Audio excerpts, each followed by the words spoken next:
Hai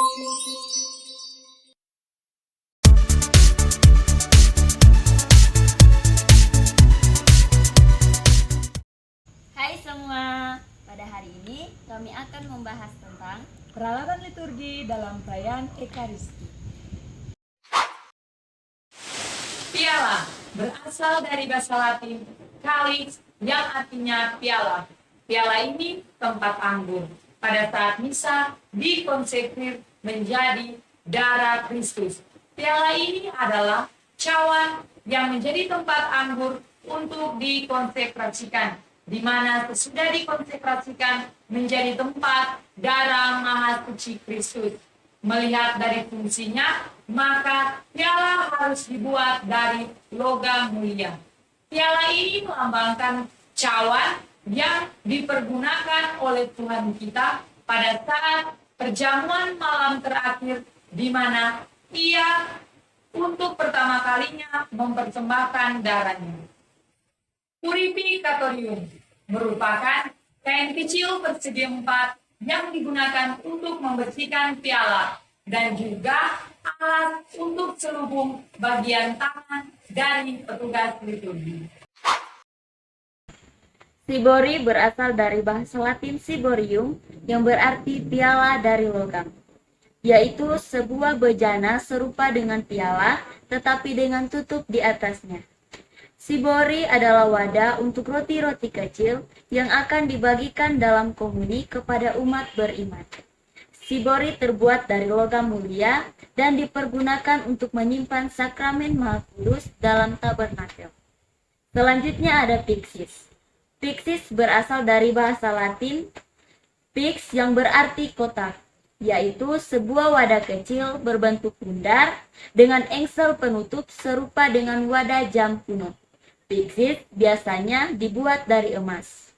Pyxis yaitu wadah yang dipergunakan untuk menyimpan sakramen Maha Kudus yang akan dihantarkan kepada mereka yang sakit atau yang akan ditahtakan dalam penghormatan kepada sakramen Maha Kudus. Dalam bahasa Latin yaitu corpus yang berarti tubuh, karena disitulah akan diletakkan tubuh Tuhan Yesus. Korporal ini merupakan kain persegi 4 yang lebar yang dibentangkan di altar sebagai alat piala, patena, dan pyxis. Sehelai kain lenan putih yang berbentuk bujur sangkar dengan gambar salib kecil di tengahnya. Ampul ialah 2 gelas kecil yang berisi anggur dan air. Jika ampul tidak terbuat dari kaca, biasanya terdapat tulisan V, vinum yang berarti anggur, dan A, aqua yang berarti air. 2 gelas kecil menggambarkan 2 tempat penyimpanan anggur dan air yang digunakan dalam perjamuan malam terakhir. Turibulum dan navicula. Turibulum adalah alat yang digunakan untuk mendupai yang terbuat dari logam dan digantung dengan rantai. Turibulum berasal dari bahasa Latin turis yang berarti dupa, yaitu bejana yang digunakan untuk membakar dupa pada saat pendupaan liturgis. Sedangkan navicula adalah alat yang digunakan sebagai tempat untuk menyimpan serbuk dupa. Kemudian ada lilin. Lilin digunakan sebagai cahaya di atas altar dan di tabernakel. Lilin digunakan juga pada saat perarakan masuk dan keluar, pada saat pembacaan Injil dan pembagian komuni. Lilin melambangkan kehangatan dan lambang Kristus sebagai cahaya dan terang dunia. Lilin juga melambangkan pengorbanan dan kasih serta kehadiran Tuhan. Patena adalah sejenis piring kecil berbentuk bulat, berlapiskan emas yang digunakan untuk meletakkan hosti besar. Patena berasal dari bahasa Latin yang artinya piring. Patena yang sekarang yang berbentuk bundar, datar, dan dirancang untuk roti pemimpin perayaan Ekaristi. Pala berasal dari bahasa Latin yakni pala corporalis yang berarti kain untuk tubuh Tuhan. Adalah kain putih yang keras dan kaku seperti papan. Pala berbentuk bujur sangkar yang digunakan untuk menutup piala. Pala melambangkan batu makam yang digulingkan para prajurit Romawi untuk menutup pintu masuk ke makam Yesus, dan pala diletakkan di atas patena. Salib dan salib altar. Salib merupakan simbol keselamatan, pengorbanan Kristus yang rela mati untuk menebus dosa-dosa manusia. Selanjutnya, ada gong dan lonceng kecil. Kedua alat ini sering digunakan pada bagian konsekrasi, di mana dibunyikan secara bergantian, yang melambangkan pujian dari para malaikat di surga, yang diimani hadir pula dalam perayaan Ekaristi. Lavabo dan kain lavabo merupakan tempat untuk mencuci tangan imam, yang selalu disertai dengan kain lavabo. Berasal dari bahasa Latin, yaitu lavare, yang berarti membasuh, adalah bejana berbentuk seperti buyung kecil atau dapat juga berupa mangkuk tempat menampung air, berisi dipergunakan imam untuk membasuh tangan sesudah perpisahan persembahan. Sebuah kain yang menyertai lavabo untuk dipergunakan mengeringkan tangan imam. Alat liturgi ini melambangkan pembasuhan menurut adat orang Yahudi sebelum makan dalam perjamuan malam terakhir.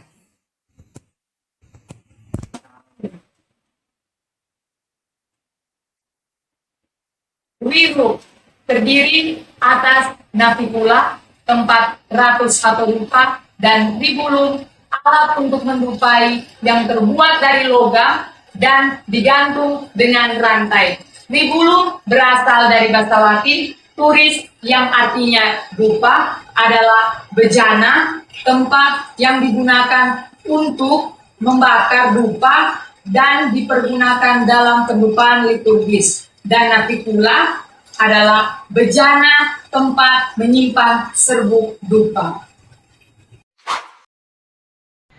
Monstran berasal dari bahasa Latin monstrare, yang berarti memperlihatkan, yaitu sebuah bejana suci di mana sakramen Maha Kudus akan diletakkan pada perayaan Salve. Sedangkan lunula adalah alat untuk menjepit hosti kudus yang akan dimasukkan ke dalam monstran. Selanjutnya ada aspergillum. Aspergillum berasal dari bahasa Latin asperges, yang berarti mereciki, yaitu sebuah tongkat pendek di mana di ujungnya terdapat bola yang berlubang-lubang. Aspergillum dipergunakan pada saat memercikan air kepada orang atau benda dalam sebuah pemberkatan.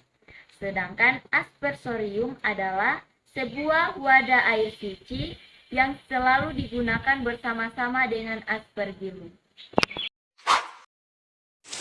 Sendok kecil. Sendok kecil digunakan oleh imam ketika hendak mencampurkan air ke dalam anggur yang sudah ada di dalam piala. Sakramentarium adalah buku yang berisi teks dan rubrik pada perayaan misa. Lectionarium adalah buku yang berisi bacaan-bacaan dari kitab suci pada perayaan Ekaristi, dan biasanya hanya terdiri dari bacaan pertama dan bacaan kedua. Sedangkan Evangeliarium adalah buku yang berisi bagian-bagian Injil yang akan dibacakan oleh diakon, imam, atau uskup.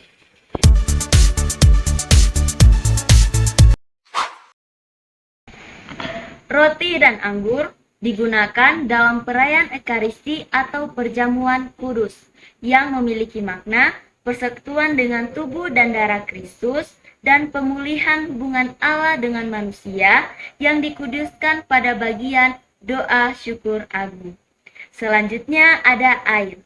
Air digunakan dalam berbagai macam perayaan liturgi, misalnya baptisan yang memiliki makna simbolis, yaitu untuk mengungkapkan pembersihan dosa penganugerahan keselamatan dan penciptaan baru.